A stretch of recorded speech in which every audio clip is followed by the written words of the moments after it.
Révélation du Seigneur, la guerre nucléaire, le 13 avril 2017 de Lynn Antoine.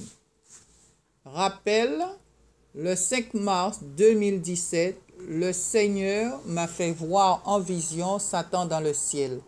Après avoir terminé la rédaction du message concernant cette vision, il m'a dit qu'il me parlera ensuite de la guerre nucléaire. Le Seigneur dit, le 13 avril 2017, alors que j'étais en prière, le Seigneur commença à me parler. J'étais étonné de la manière dont il a commencé parce que c'était quelque chose de spécial ce matin-là. Et j'ai compris vraiment qu'il est Dieu. Mais il est si proche de nous qu'on croirait que c'est un homme qui nous parle avec un langage tellement clair. Il me dit, la guerre nucléaire est comme un fœtus, un embryon qui arrive à son terme. Je lui dis, Seigneur, je ne comprends pas où tu veux en venir. Je ne comprends pas du tout. Tu m'étonnes chaque jour. Tu es si présent, si proche de nous comme palpable. Il me répondit, prenons l'exemple de la femme qui porte un bébé dans son sein, dans ses entrailles. Je dis, ah oui, l'Esprit du Seigneur commença à m'éclairer là-dessus. Elle doit accoucher. Le Seigneur me dit, ma fille, le monde est enceinte et doit accoucher. La nature crie vers moi et réclame vengeance. Le sang des innocents crie vengeance, tout comme le sang d'Abel.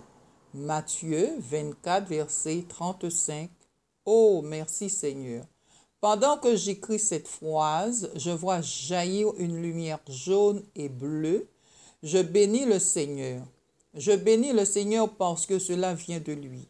Et je lui rends grâce. Tu confirmes toujours, Seigneur, ce que tu dis. Puis il me dit, la guerre nucléaire doit se faire tout comme mon enlèvement. Elle se présente comme ceci, un temps de paix, un temps calme. Tu connais l'œil d'un ouragan? Oui, Seigneur. Il se présente en 3 parties. La première partie, c'est du vent avec de l'eau. La deuxième, c'est l'œil du cyclone, un temps calme. La troisième redouble d'intensité. La troisième partie sera la guerre nucléaire.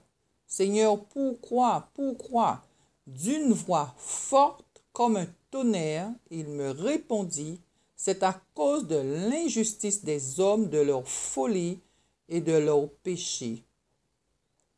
Elle sera à une grande échelle mondiale. Il y aura une grande famine, la pénurie, beaucoup de morts. Le Seigneur me montre un gaz meurtrier dans l'air. Dis à mon peuple de monter à la montagne sainte. Somme 3, verset 5.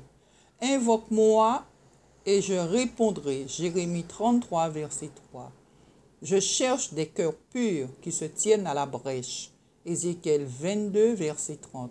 Le fondement de la terre sera ébranlé par des catastrophes naturelles de tout genre. Et tout ceci vient de moi. Amen. Seigneur, je te bénis et te rends grâce pour ta révélation, parce que tu es Dieu. Tu fais comme tu veux, avec qui tu veux.